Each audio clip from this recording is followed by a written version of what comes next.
for yourself, man. What does 2024 hold? You had the performance of the year right next to Inouye. How fast do you think they're going to be going for you next year? I don't know. We just going to have to see. You know, I'm just chilling right now and weighing my options. And, you know, I got the rematch that I have to do before I do another fight. So we just waiting on that. They're going to shape and write whatever they're going to write regardless, you know.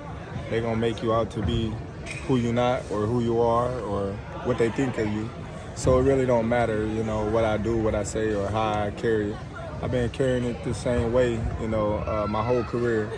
And for people to make it seem like I changed or I'm a different person is people that just now jumped on the bandwagon and followed Terence Crawford. Mm-hmm. By becoming your own boss and doing your own thing, making your own decisions, promoter-free, we've been watching this drama going back and forth with Ryan and Golden Boy.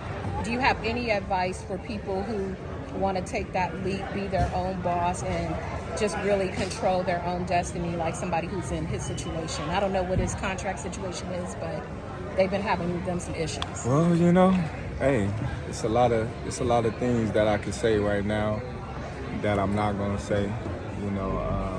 But there's a change that needs to be made in the sport of boxing, and I think that change is coming soon. Would you want to do, when you look at fighters who are in your position, like you, Canelo, people who can control their own destiny, would you guys ever do a panel or something like that, having a real frank discussion of being in that position and just so better information can be out there for younger fighters? Yeah, there's always that thing, you know, I mean, for us fighters to come together, but it's always, you know, when you turn around, it's ego.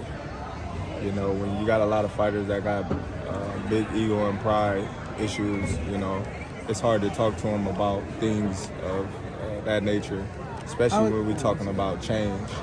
You know, that's a big thing in boxing. You know, that eliminates a lot of things like, you know, the promoters, managers, you know, things like that. And people are not gonna like that, you know.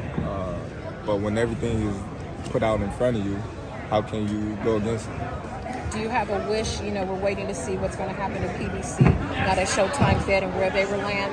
Since you have to you have your rematch obligation, is there a platform you hope it lands on? Do you have a wish list of how that would play out? Man, I just hope it, you know what I mean, land on the best one possible, you know, for them. You know, I'm not signed with anybody right now, so, you know, that don't apply to me, you know, but so I just wish everybody well. What's everybody getting in the household for Christmas this year? Last one. What's folks getting this year for Christmas? What are all these kids getting? Nothing. Nothing. You got the big bank. The kids aren't getting nothing this year? I been had the big bank. Mm-hmm. That ain't nothing new. Well, they getting a new house. That's been before the Spence house. Before the Spence fight, that was already in progress. Mm-hmm. You know how long it takes to build a house? A long time. You know, it takes, you know what I mean, years to go through that process before, you know what I mean, they even start building, when you make everything from scratch, when you know, make all the decisions in the house. Now, if you go get a blueprint that you can go buy offline or something, then that's different. But when you build your house from scratch, you know, then it takes time. What do you think is going to be the difference between the first fight? Nothing. Nothing. Cool. Appreciate your time. Thank you.